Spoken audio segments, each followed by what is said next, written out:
Hi there, and a very warm welcome to Season 5, Episode 13 of People Soup. It's Ross McIntosh here. But they do say, leave your problems at home. Don't bring your emotions to work. Be rational. We can't. We are all that we are, and we bring all that we are. And that is for good and for bad. And our emotions help us at work. But I think, first of all, understanding that you can't just leave it aside and it's not going to help you anyway. I think then actually also understanding that we are not coherent, that we have lots of different parts of us and they can get in a bit of conflict with each other. That's all part of being human. Pea Soupers, I'm recording this introduction in our hotel room in Dublin, as I'm working near here tomorrow.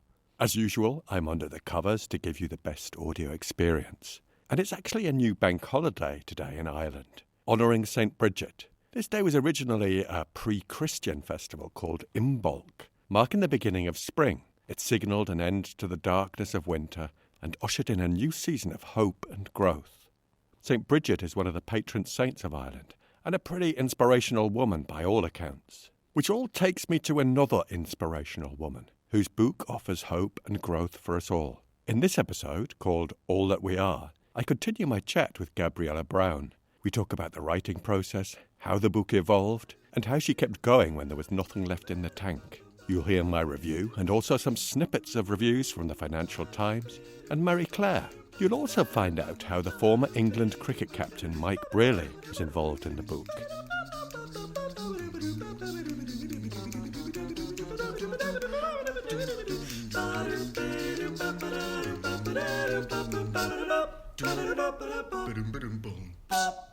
People Soup is an award-winning podcast where we share evidence-based behavioural science in a way that's practical, accessible and fun to help you glow to work a bit more often. Let's just scoot over to the news desk. Reviews are in for part 1 of my chat with Gabriella.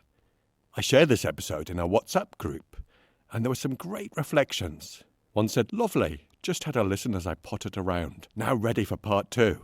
And another friend reflected, "Great listen. Gabriella is a very interesting woman. Love the comment, 'Where would you like to start?' rather than, 'What do you want to be?' Thanks to everyone who listened, rated and reviewed, talked about it with a friend, recommended the podcast. With your help, we can reach more people with stuff that could be useful. But for now, get a brew on and have a listen to part 2 of my chat with Gabriella Braun." I'm a super fan of your book. Let's just remind everyone of the title, All That We Are, Uncovering the Hidden Truths Behind Our Behaviour at Work. And it is out in paperback on the 2nd of February. So on the 2nd of February, the first episode will land. Oh, fantastic. And I've got my review for you, which you haven't heard. Let me just get my bit of paper. A revelatory guide to understanding human beings at work. Discussing workplace issues must be one of the top topics for human conversations. In today's workplace, the context is very rarely static, and we don't always consider or notice how we're showing up, the impacts of our behaviour on ourselves, and more importantly, the impact we have on others. In this book, Gabriella helps us to understand these complex issues through the lens of psychoanalytic and systemic thinking. The stories are woven in such a way to make them immediately accessible and relatable. Gabriella brings her consulting conversations to life with humanity, curiosity, and an exquisite eye for detail. For example, the book is enriched through sentences like, "He fiddled with his red tie, which matched the red laces in his dark blue shoes." It's that sort of detail that just made my heart sing. It just gave me an extra layer of appreciation. Gabriella also shares her own inner dialogue, which again is infused with that openness and humanity. Gabriella peels back the layers to help us understand the fundamentals of our minds and our potential for destructive behaviour. And, at its heart, this is a book about curiosity and hope. The more we can understand ourselves and each other in the workplace, the more we can recognise the shared human condition and elevate our connection, cooperation and compassion. Bravo. Ross, you've given me goosebumps. I've got goosebumps. That is such a glorious review. Thank you so much. What a lovely, lovely review. And also, you've completely got what I was doing. It touched me in so many ways, Gabriella. I'd like to say, crikey, thank you for writing this book. Oh, And thank you for coming on the show. Like I say, I'm in it at an embarrassing level. I'm just such a super fan. that's so lovely. Thank you so much. Now, I wonder if you'd take us back. You talked a little bit last time about how the contract was signed in sort of February 2020, when the pandemic might have just been an inkling for us. There was something going on somewhere else. Was it going to impact us? Probably. But maybe take us to the before stages of that. When was the seed planted that started to blossom or grow to write this book? Well, if we leave aside the early seeds of my own work experience, as a consultant, I became very preoccupied with the idea that people like me, and there aren't many of us who apply psychoanalysis to looking at the workplace, but people like me are really poor at taking this out into the world. I mean, how many workplaces would think you could apply psychoanalytic thinking? Very, very few. And yet it's got such relevance because I believe it's the most sophisticated method we have for really understanding the complexity of human nature. And that to me is incredibly important in understanding and improving the workplace. So I got really preoccupied with why are we so bad at taking it out into the world? And that led me to this bright idea where I thought, I'm going to put on a seminar series, and it's about what's leadership got to do with psychoanalysis, or the other way around. I can't remember. And I had all these different seminars. What's aggression, leadership and aggression, what's it got to do with it? Leadership and persecution, leadership and love, leadership and a whole range of different seminars. And I put them on for, I think it was 2.5 hours after work. People could come to one or to all 8 of them. It was entirely up to them. And people came who knew nothing about psychoanalysis, never heard of me, never heard of Working Well. And they came along and they loved the stories and they loved the psychoanalytic theory. And I quite quickly thought, there's a book in this. This is a book. So that's where that immediately started from. I was laughably naive. I did do 9 seminars. I did 2 series. And then I did a project with further education leaders, which was the seminars, but a whole day. And in the afternoon, we'd really apply it to those leaders and their work. And then in 2014, I went off on a writing retreat to start writing this book. And I thought, well, it's easy. I've got 9 seminars, so each seminar is a chapter. Huh? It didn't quite work like that. It so didn't work like that. What I learned quite quickly was that I had to learn to write. So you picking out the example of the sentences with a lot of detail, I really learnt that, and I really paid huge attention to the craft of writing. And I got very excited about the craft. And I started reading about writing fiction and, use some of the techniques, I suppose, of fiction, like that kind of detail where you appeal to the reader's different senses. So you might include a visual thing or a smell or something that you're not only talking to their head, but you're talking to their emotions, which I really wanted to do because I thought that's what this book's about. And I'm absolutely not writing an academic book. I need to really engage the reader at an emotional level, not just a head level, not just an intellect level. So the book went through very many iterations. The final version, well, the bit that in the end became a proposal and sample chapters that got me a deal with my lovely publisher, I thought of as version 5.5. But only because I couldn't bear to tell myself it was version 6. It was at least version 6. So that's how it happened. And I had a writing mentor for years who basically taught me to write. Yeah, it was a long journey.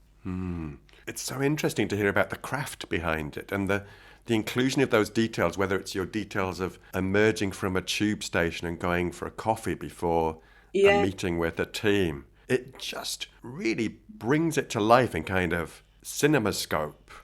Oh, that is lovely to hear. And I really got interested in doing that. The version 1 was nothing like this, and it was written specifically for leaders, and I moved away from that. What I then also did, which was a complete surprise to me, after I'd got the deal with my publisher, when I put in the proposal, I had no idea. I knew I'd include some of my thinking as a consultant. I had no idea that I'd include all that biography or memoir. And it was when, under lockdown, I was trying to write, and I got to the chapter at the end of part 1 of the 3 parts of the book, which is belonging. And I saw I'd put a title called Belonging in my chapter outlines to the publisher. I didn't know what the hell I was really writing. And then I suddenly thought, why don't I try this from first person? Why don't I have a go at my belonging? And I wrote to my editor and said, what do you think of me trying it as first person? She said, good idea, give it a go. And that was a very pivotal moment, actually, because that was really my story. And then I included a lot of myself, to the point where I worried whether I'd be able to work anymore because I'd revealed so much about myself. Because you do talk about when things were going well or when you were feeling quite perplexed about whether you were adding value or whether you were the right person. That absolutely, yes, absolutely, which I wouldn't tell clients in that way. But even more than that, some of the chapters, like my history, like my mum having bipolar, like Holocaust background in the family, I would never tell clients that. So I literally, at one point, I thought, oh my God, I don't know if I'll be able to do this work in this way anymore. And then decided, well, this is what the book needs, and I'll see about the work. If I can't do it in this way, I can't do it in this way. But prioritising the book. And just going back to when you were saying that people aren't very good at promoting the psychoanalytic approach to organisations. And my confession is, I didn't really know about this. It was very much on the periphery of my thinking. And this is someone who works in organisations as a psychologist. There you go. It's not a confession from you. I think it's an indictment of people like me that it's not known out there. Well, I've got a kind of parallel story. I lecture at City University of London in organisational psychology. And I was getting really frustrated that there were organisations collapsing, leadership was failing, enormous organisations were just disappearing. And in the news and the interviews, they never talked to a psychologist. And I gave this little lecture saying, come on, you are the future organisational psychologist, bang the drum. One of them said to me, well, what are you doing to bang the drum, mate? I was like, oh, no. And that, 4-ish years ago, set me on the road to doing a podcast. Oh, how interesting. Trying to make some noise that could bring the type of behavioural science that's my speciality. Yeah. Trying to get it to a wider audience, but trying to get people to think what richness things like behavioural science and psychoanalytic approaches and systemic thinking can bring to organisations to help us understand probably the most complex environments that we have in our lives. Yes, exactly. And we just ignore all of that. And that was absolutely it for me as well. I wanted to bring it to a wider audience and make it accessible, because it can be made accessible. And people are often very fascinated by it. It's like I said in my review, Gabriella, that I don't know what the percentage might be of conversations we have as humans, but so many of them will be like, oh, and he turned to me and said this. And I said, you can't do that. And people are meeting with their friends and talking about what's happened at work. All the time, because we spend so much of our lives there. And this is just a super useful resource to help us understand, but also have perhaps more productive conversations with our friends, or start to think about these theories and how they might apply to the workplace. Yes, exactly. It's so powerful. And during the course of writing, were there moments when you just thought, oh, I'm going to give up. I can't do this anymore. Or was there always that spark within you? Well, your deep sigh reminded me of a couple of moments like that. I mean, there were certainly plenty of times when I thought, oh God, I can't, I'm just stuck. I'm stuck. But it wasn't I can't do this anymore. It was I'm stuck now. And I'd come out of the stuck now. But I did get to a point where there were 2 chapters that I hadn't done. One of them was, I mean, actually, this is a confession. They were 2 chapters I hadn't even put in the proposal.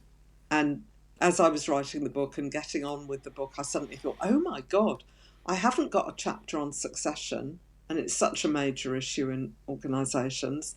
And I haven't got a chapter on difference. How can I not have a chapter on difference? And I said to my agent, I've come up with 2 new chapters. Or I said to my editor, anyway, they were like, fine, go with it. But I had been working phenomenally hard. And I had to go at the succession one. It really took the last bits of energy and resource I had, but I did it. And then I tried the difference one, and I thought, I haven't got any more in the tank. I can't do it. I can't write another word. And I wrote to my agent and I said, I can't do it. And I was so naive again about the publishing process. And I said to her, I'll have to add it on later down the line, maybe when it's already with the publisher. I cannot do it now. And my agent, who's great, she said, no, you can't do that. You can tweak it when it's with the publisher. You can't add a whole new chapter when it's with the publisher. I didn't even know that. And she really helpfully, she said, why don't you think about what it is that you want to do and what's blocking you, and let's have a conversation about that. So that was really helpful and really supportive. And actually, I didn't take her up on the conversation because something happened to me that I thought, okay, I've just got to do it. So I did it, nearly killed me. I thought it was the bee's knees. I sent it to her, my agent, who by then, because she was going to read the whole thing before it went to the editor, by then she'd read everything. So I wouldn't normally send her chapter by chapter. I sent her each of the 3 parts.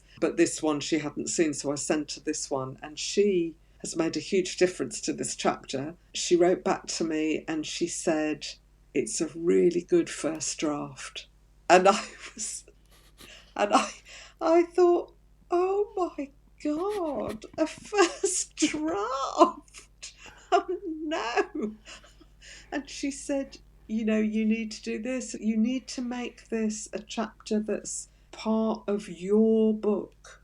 This is too much at the moment, the sort of thing you'd find in other books. This has got to be relevant to your book, and it's got to have longevity.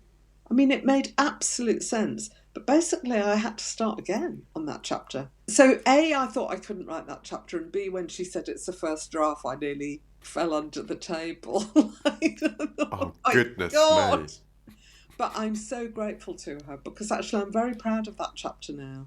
And it is very different from other chapters on difference and discrimination. Very different. And that's thanks to her. Wow. It's so great to hear about these moments in the process. And when did the title emerge? That was connected to the agent. So it was called various things, but the last thing it was called when I proposed to get the literary agent, which you do before you go to a publisher. Right. You don't go to the publisher, the agent goes to the publishers. I sent it to the literary agent, the proposal with the title being Human at Work. And we agreed that she'd become my agent. She was very excited. I was very excited. And she said, one thing, title's not right. That is like a subtitle. She said, you need a title that speaks more to the narrative nature of your book. And this isn't it. So that was Christmas. I got my agent just before Christmas 2019. So over Christmas, I did the bits that she said. There wasn't much to do. I was very lucky. But the main thing was thinking of a title, and I thought of things. And at the beginning of the year, I sent her a couple of possibilities and she was like, yeah, it's the right direction, but no. And then suddenly I got it. And I wrote to her, she said, I'm very happy with that. And I'd been going, which I didn't mention earlier on, but I'd been seeing Mike Brearley, who was the president of the British Institute of Psychoanalysis for a while, but also, some people will know, Mike Brearley was a very well-known captain of England cricket a long time ago. Yeah. Reputedly the best captain of England cricket because he was so good with people, and went on to become a psychoanalyst. And I'd gone to him to consult to me about the seminar series I ran, because I thought, well, I'm trained to use psychoanalysis in the workplace, but I'm not a clinician. I need someone to check I'm getting this right. And Mike was wonderful, and he stayed the course as I was writing the book. And I wrote to him and said, this is the title I've come up with. And he wrote back and he said, I think it might be genius. 4 small words. I think it might be genius. And I thought, well, Mike Brearley telling me it might be genius, I'll take that. Yeah, I'll have that. Yeah. I'll have that, yes. Wow. And I've been really pleased with the title. You know how sometimes you think I think something's great, and then a month or a week or even a day later I think, no. But I've stayed really happy with this title. And I tell you, it's so impactful because of the cover image and the font. I know. It's kind of magic how it all works. They did it superbly. And actually we put in, so the agent went to submission to publishers with the title All That We Are and the subtitle being Human at Work. And my publisher, when they did a press release, I noticed that they left off the subtitle. And I said, oh, well, aren't we having that? And my editor said, you can use it for now by all means, but I think we're going to come up with something better. I think we'll find something better. And we came to this with the help of one of the wonderful things about a publisher. So I had a lovely, creative back and forth emailing with my agent and my editor about possible subtitles at one point. And it went to the publisher's marketing and sales people. And they said, no, we can't sell that. That's not all right. And my editor said, oh, I'm really sorry. And I was thinking, no, don't apologise. This is great to get this professional input at this point from marketing, sales and publicity. So the 3 of us had another toss around and we came to uncovering the hidden truths behind our behaviour at work. And then the marketing and sales people said, yeah, we can do that. Isn't it interesting, the skill of these people at each stage in the process? Exactly. And then it went to design for the cover, and my editor briefed the designer. I was given 3 options, when the designer had done the job, and this was far and away. My editor, when she sent me the 3 options, she said, we all have a strong preference, but see what you think. And it was like, when I saw this, it was, oh my God, that's brilliant. Absolutely. And my agent also was delighted with it. It's so strong. It speaks to just wanting to go and pick it up. Yeah. And bookshops really like it. They say, oh, this really stands out. It's great. So how is the book being received? I've read some fabulous reviews on your website, and I'll make sure all these links are in the show notes. But how's it been received? I really, really must update the website, because actually for the paperback it's been received with incredibly lovely, touching, delightful and proud-making reviews, real critical acclaim. So I'm completely delighted by that, and by all sorts of a lovely range. So on the paperback version, on the front cover, it's at the top, it's Compassionate and Discerning from Gwen Adshead, who wrote The Devil You Know, which is a wonderful, wonderful book. And at the bottom, that was on the hardback, but at the bottom, it's Julia Hobsbawm, author of The Nowhere Office, which is just so of the moment. Julia was ahead of the moment in writing that. And she's written, I couldn't believe it when I saw this, she's written one of the most important books about the workplace ever published. I mean... Drop the mic. Yes, Yes. And then on the back, the Financial Times got behind it. They've been completely wonderful. So on the back cover, it starts with a remarkable book. It will move you and awaken a new respect for your colleagues and even your employer. Braun moves effortlessly between memoir and professional insights, and the result is, like all workplace dramas, gripping. And at the bottom of that is Marie Claire UK, and I love that the juxtaposition of the Financial Times and Marie Claire. And Marie Claire have said essential reading for anyone who's ever felt rattled by workplace dynamics. And then inside, there's 2 pages of wonderful blurb. Wow. My goodness. All modesty, as you see. There's no trace of modesty, I'm afraid. I'm boasting. I'm so delighted and proud. As you should be. I'm delighted you're making this impact and bringing your discipline to a wider audience. It's phenomenal. That was my aim. That was absolutely my aim. Well, I would say mission accomplished. I hope. I mean, I'd love, lots of people to buy it, but the critical acclaim is just wonderful. I couldn't have dreamt I'd get such acclaim, actually. So, Gabriella, what next? Any plans in the pipeline? You talked about your seminars. We talked about your book. Any plans on the horizon? Well, I've been really lucky because of the book. I've got some new kinds of work that I wasn't doing before, and that's been lovely. And I'm also trying, so far it's going very badly, but I'm trying my hand at writing fiction. I don't know that I'll ever pull it off. As I say, so far it's really not going well. But I'm trying. I definitely want to keep writing, whatever I do. I am agog at the thought of some fiction from that same pen. Well, we'll see. No pressure from the People Soup audience, but heck, that is exciting. Thank you. Gabriella, I love to ask my guests for a takeaway. Is there anything that you'd share with our listeners just to support them in their reflections, perhaps, on the workplace? It's a great way to finish, I think. I suppose the takeaway for me is that we can't be robotic when we go to work, and neither does it help us. But, the idea that we leave our emotions under the pillow with our pyjamas. Well, nobody talks about the pillow and the pyjamas, but they do say, leave your problems at home. Don't bring your emotions to work. Be rational. We can't. We are all that we are, and we bring all that we are.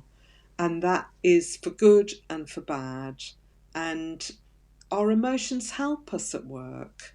But I think, first of all, understanding that you can't just leave it aside, and it's not going to help you anyway. I think then actually also understanding that we are not coherent, that we have lots of different parts of us, and they can get in a bit of conflict with each other. That's all part of being human. And I think then really trying to understand ourselves and each other a bit more. So thinking about, why did I just react like I did? I didn't react to this kind of same thing from a different person yesterday. Why am I reacting to this person like this today? Maybe just more reflection, and also more thinking about other people. Gosh, that's a strange reaction, rather than just maybe being angry or upset, but also trying to think, where are they coming from? What might be going on for them that has caused that kind of behaviour and reaction? Doesn't mean that you tolerate all kinds of bad behaviour, but it can help you and help the workplace to understand more. And I suppose the other thing, along with the reflection and the self-awareness, is to making space and time for better conversations at work. Beautiful. Thank you so much for that, the generosity of guiding us through that takeaway. I'd just like to thank you for coming on the show, Gabriella. It's an absolute joy to hear you talk, to meet you, and to help spread the word of such important work that you and your colleagues do. So thank you so much. Thank you so much, Ross. I've really enjoyed it. It's been a lovely conversation. Thank you so much for inviting me, and thank you so much for helping spread the word of the book and the work.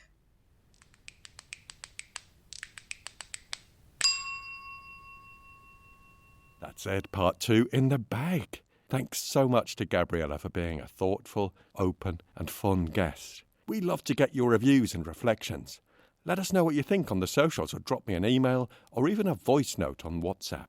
Remember, the paperback version of the book has landed, and it's also available in hardback, Kindle and audiobook formats. Special thanks to Tabitha Pelly, PR, who made and supported the connection between me and Gabriella. If you like this episode of the podcast, please could you do 3 things? Number 1, share it with one other person. Number 2, subscribe to the podcast and give us a 5-star review, whatever platform you're on, and particularly if you're on Apple Podcasts. The Apple charts are really important in the podcast industry. And number 3, share the heck out of it on the socials. This will all help us reach more people with stuff that could be useful. I love to hear from you, and you can get in touch at peoplesoup.pod@gmail.com. On Twitter, we are at peoplesouppod. On Instagram, at people.soup. And on Facebook, we are at peoplesouppod. Thanks to Andy Glenn for his spoon magic and Alex Engelberg for his vocals. Most of all, dear listener, thanks to you. Look after yourselves, Pea Soupers, and bye for now. Brilliant. I believe, as they say in the film industry, that's a wrap, I think. That's a wrap. That was great, Ross. Thank you. If Netflix listen, wouldn't that be cool? Oh, my goodness. I think people would be agog. It's like kind of watching Coronation Street, but with real insight. Yeah. Yeah, I think it could be quite... It's because there's quite a lot of drama, isn't there, to capture people's attention. I think workplaces are the major source of drama in our lives. They so are.